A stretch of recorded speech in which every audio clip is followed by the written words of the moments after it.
Stephen Doyle, you're there now. How are things? I am, Eoin. How's it going? Good, thanks. Very well. You must be... I was going to say you must be absolutely buzzing for the return of the Premier League, but I'm looking over your left shoulder. You're buzzing for tonight, 9 o'clock, Betis versus Sevilla. Although that's an athletic scarf beside it, is it? What's your affinity to Betis there? Absolutely none whatsoever. No, I went to the reverse fixture back in November. My God, it feels like 5 years ago now. But yeah, I went to the Betis. Obviously, were the home team back in November.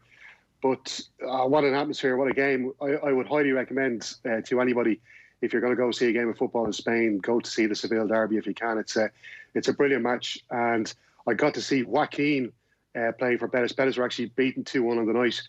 Luke de Jong got the winner, former Newcastle and PSV striker. But I got to see Joaquin in the flesh, 38 years of age, and he still looks absolutely brilliant. He's a fantastic player. So, yeah, it's a great tie. The Bilbao scarf. I was at the so-called friendly derby as well a few years back against Sociedad, which is another one I would recommend. But it's going to be great. But even better, the Premier League is coming back, and we're going to have Premier League football on off the ball. Well, before we get into that, let's have a look at some of the footage from that Sevilla Betis match. Well, that is incredible. This is before kick-off, Steve, obviously. It was, yeah, absolutely. Like, it's just they actually paid. It was a huge figure. I can't remember what the sum of money was, but for that the big tifo at the start. And I tell you one thing, Sociedad Bilbao, as I said, it was called a friendly derby. You'll see all the fans mixing before the game in the bars there beforehand. But Betis and Sevilla, they really hate each other. I suppose Betis will be the more kind of blue-collar, working-class club, whereas Sevilla will be regarded as the very bourgeoisie club of the city. And they do not like each other one bit. And there was a fair bit of abuse being thrown up into the little corner of the stadium where the Sevilla fans were, which of course I joined in with. You know, being Betis loyal and through and through, as I have been for many years. You do look at those clips and you're like, God, it's going to be quite an absence not having crowds at games, and especially derbies and a big game like tonight. You're going to miss it quite a bit. What's your view on crowd noise and artificial crowd noise from a television spectacle, at least? Yeah, I suppose it took me a while to get used to it. I was watching Borussia Dortmund versus Hertha Berlin there at the weekend, and you know, I think I'd grown accustomed to having no crowd and no noise there, and it was quite interesting listening to the players, I think, and the coaches shouting at each other. That might be more interesting, I suppose, when it comes to the Premier League. We can actually understand what they're saying. But I don't know. It took me a while to kind of get used to then, because you can still, even though you've got the crowd noise there, you can still hear the echo of the stadium. You can still hear that echo of the players' voices going around the stadium. So you can tell it's artificial, but it's not the worst. I think maybe for radio, if it is used for radio, it might be a little bit more. It might be a bit more useful, you know, because I think it will be. It's different on radio if you've got a dead noise there, whereas TV, you can probably get away with not having a crowd there.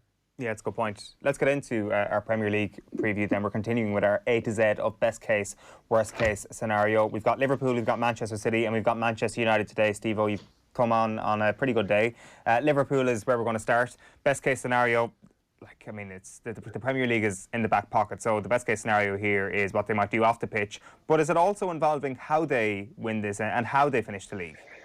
Yeah, absolutely. When you say it's a good day, I don't know, because Liverpool, Manchester United, Man City, of course, I'm going to get all the abuse from the biggest three of the biggest clubs in the Premier League. Quite notable that Nathan decided to Skype off day. Anyway, you're right, though. Liverpool definitely. I think Jurgen Klopp has already set out his target before the season has resumed. He wants his team to go out there and win the last 9 matches. 27 points on offer. They're on 82. They could get up to 109. Obviously, the record is there, 100 Manchester City from 2 seasons ago, and I think they really want to beat that.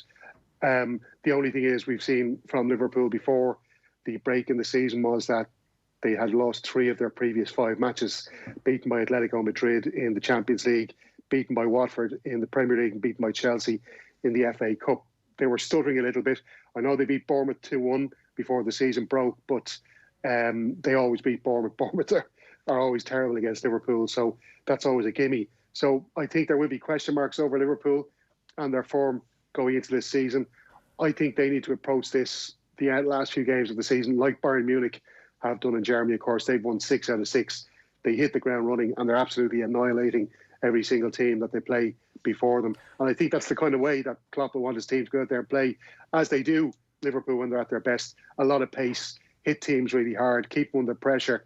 And, you know, when you look at their opening few fixtures there, they got Everton away, Crystal Palace at home. You'd expect them to beat those teams. But as we've seen in the Bundesliga as well, home wins aren't easy to get.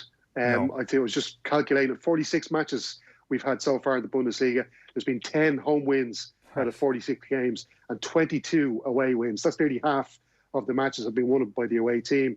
So Crystal Palace going to Anfield, you know, with no supporters there, no cop, that's a game that Crystal Palace always score against Liverpool. So I wouldn't say it's guaranteed that they're going to win that title in the first couple of games. They then have Manchester City, of course, before facing Aston Villa. You would imagine that would be the latest that they get the job done against Aston Villa. And then it's all about seeing how many points can they win. They've no distraction from the FA Cup, no distraction from the Champions League now.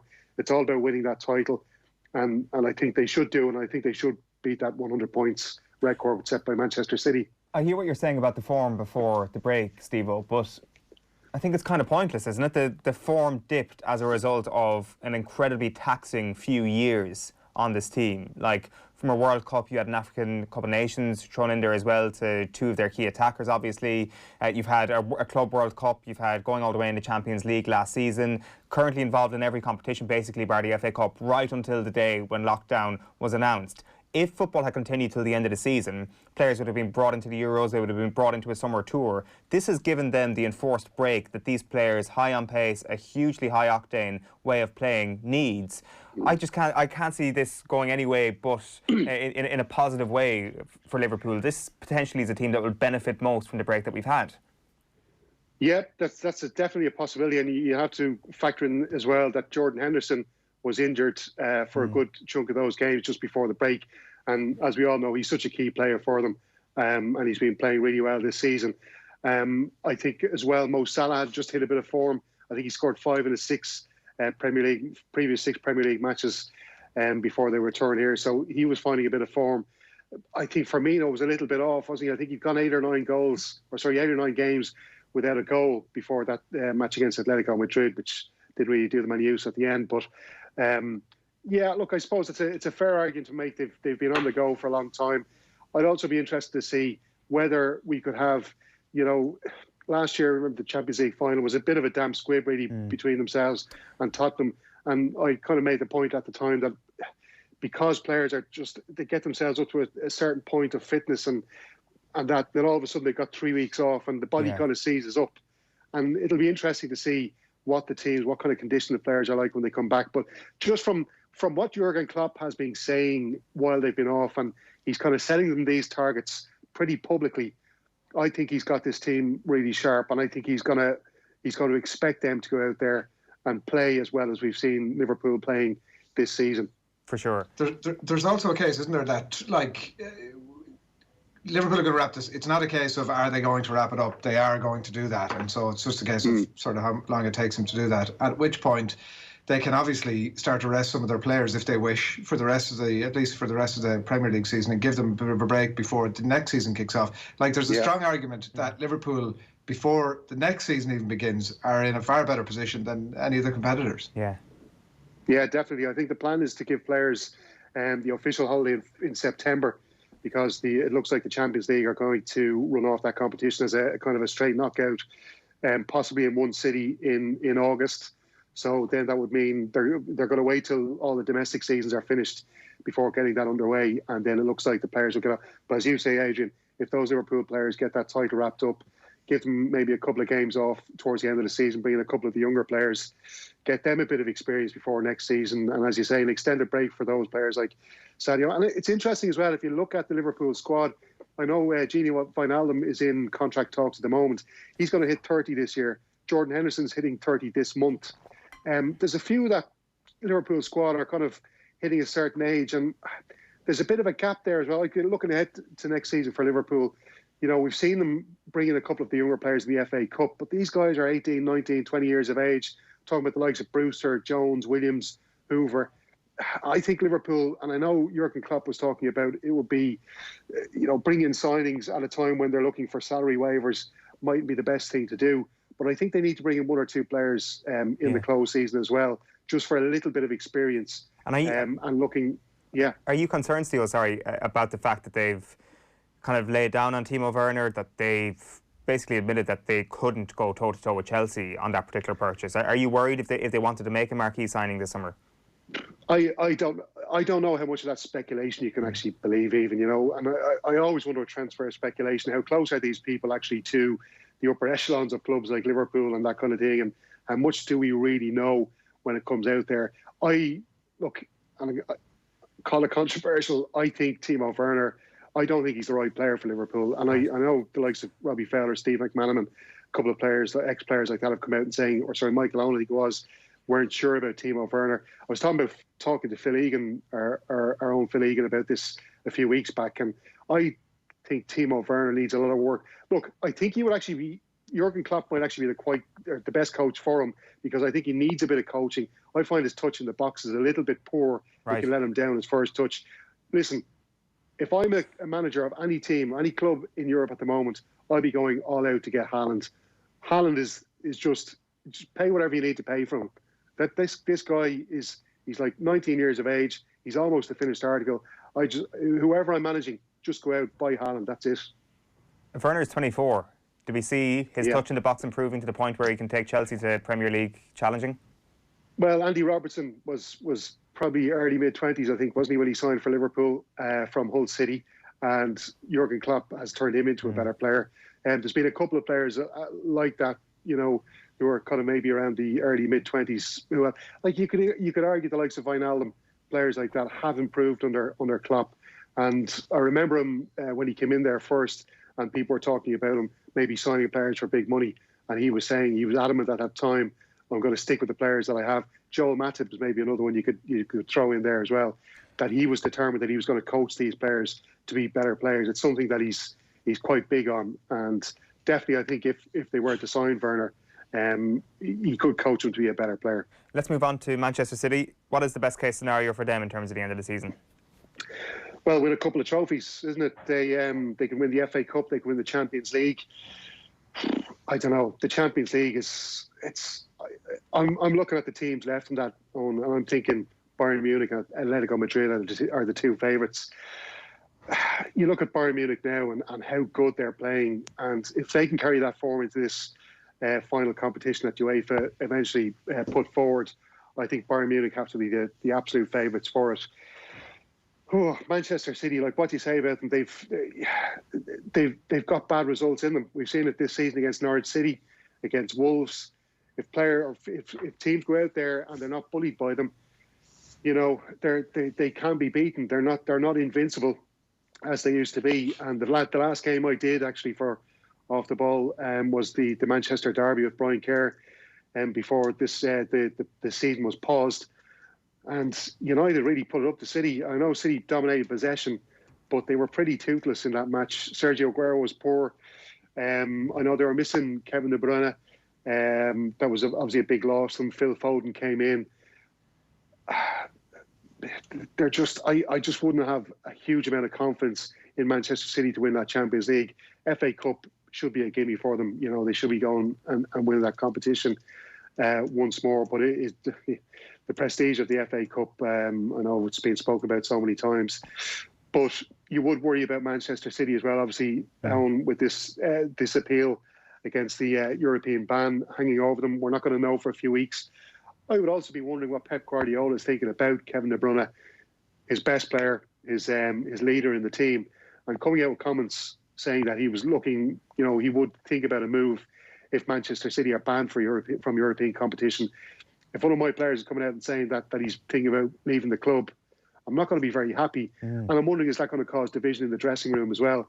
Because if you're a player at Manchester City and you're listening to comments from the leader in the dressing room and he's talking about possibly leaving next season before the season is finished, I'm going to be a little bit unhappy if I'm a Manchester City player, I think, in that dressing room as well. And you just worry about the club. Is it going to be like a house of cards just falling over if this ban, if they don't win this appeal?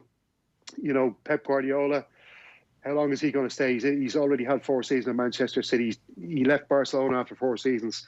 He left Bayern Munich after 3 seasons. How much more is he going to hang in there? Now, I know he did say he's going to honour his contract, which ends next summer. But you look over at Barcelona and his old pal, the president Bartomeu, is trying to get the presidency again there at Barcelona. He's already talked about getting Pep back to the Catalan club.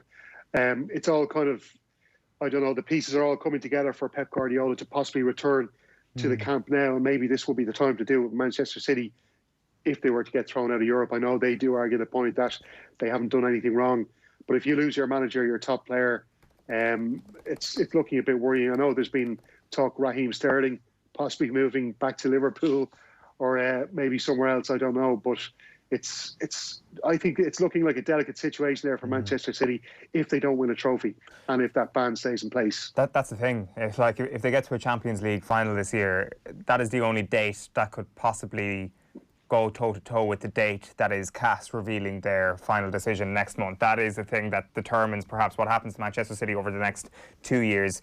We'll move finally on to Manchester United. Stephen, best case scenario here, like they were pretty good before the break. They were 11 matches without a loss in all competitions before the break on. They were absolutely fantastic. And just as it happened, actually, myself and Brian had done 3 Manchester United games for Off the Ball before the break. They played Watford, beaten 3-0 at Old Trafford. There was a draw against Everton at Goodison Park, and then the win against City at the Derby. And having been at a couple of matches at Old Trafford over the last couple of seasons, the atmosphere there it hasn't been great, and especially when results were going badly. And Ole Gunnar Solskjaer, the manager, made the point about it after the City game. He hadn't felt the atmosphere that he felt at Old Trafford that day for a long time, and it really was noticeable. They were playing with a real confidence. You know, there's just obviously Bruno Fernandes coming in January was a massive signing for them. He's been a bit of a coup. His stats are off the chart compared to the rest of the team. His assists, his passes, all that kind of stuff. But I think the key thing as well, Eoin, is the centre-half pairing of Lindelof and Harry Maguire. They've been absolutely excellent. I was counting up. I think it's 11 matches. They've conceded 2 goals in those 11 games. 2 goals in 11 matches. That's an excellent record. As well, we've seen they can switch formations because Solskjaer has played that back 3. They can also play a back 4. They can bring Luke Shaw into the back 3 or else play him as a full back. They've got a couple of players coming back as well. Marcus Rashford's back. Paul Pogba is back. Do you play Paul Pogba on? I don't know. I think that could upset the chemistry of the midfield. I think Bruno Fernandes is the player that they've needed in there. He's doing the stuff that they would expect. Well, Steve, sorry to interrupt. Go for your ideal midfield here. How don't you upset that chemistry? Well, Fred has been playing brilliant. I think Fred has really settled into Manchester United this season. He's been excellent. I think McTominay is a player I have always loved. I get slagged off by Manchester United fans in the off the ball office about Scott McTominay. I think he's an excellent player. There's no frills. Well, I think he's actually a little bit like Jordan Henderson at Liverpool. I think people are going to see Scott McTominay over the next couple of seasons and respect what he does. He's a battling midfielder. He breaks up the play. He gets other players into the game. I think he's just the player that they need there. So I'd have him, Fred, and maybe Bruno Fernandes playing up a little bit further. And I wouldn't take Daniel James out of that team. I think Daniel James has been fantastic. He gives brilliant cover for Wan-Bissaka. And I would have James, Rashford and Martial probably as that attacking trio in front of that midfield of McTominay, Fred and Bruno Fernandes. Is it not the ideal time, like, not your love for McTominay notwithstanding, Steve-O, like an opportunity to forget about everything that's gone before with the 3 months that's been off and everything, all is forgiven. Paul Pogba, is he back to fitness? Is he ready to get back into the team? Yeah, they're saying Rashford and Solskjaer are saying Rashford and Pogba are both fit and ready to play. But considering what he's done this season, and you know, if you were a United player in that team, Adrian, would you be happy if Paul Pogba just coming back in like that after what he's been at? I think that the club have no choice at some point but to put him back in, because in terms, if they are going to get rid of him, almost more important than ever to put him back in and actually let the rest of the world know that, listen, no, everything's here fine. You know, Paul had a bit of a wobble, but his attitude is absolutely, this guy, you want this guy. He's an unbelievable player, because otherwise they're going to have to sell him for half nothing. I told you, you're right. Like they need to show the other clubs that he is still a player worth putting or investing money in. But what do they want for Paul Pogba? 80, 90, 100 million. They want to recoup a large amount, if not all of that fee that they paid from themselves. How many clubs in Europe are going to pay that fee over the next couple of months, over the next year after what's happened? We know clubs are losing money. And is there anybody out there that's going to pay that fee for Paul Pogba? Man City. Yeah, possibly themselves or Real Madrid. But you know, they all know he's got an attitude problem, and yeah, it's going to be really hard, I think, for Manchester United to offload Paul Pogba. But the thing for Manchester United is they need to qualify for the Champions League, and if they're going to qualify for the Champions League, they have to have their best team out there. And I think he found the right chemistry with Bruno Fernandes playing with the other two players, and that's the most important thing. They have to get for the Champions League for next season, because if United are left in the Europa League again for another season, they're in big trouble. They've got their debt increased by £127 million. We were told over the break.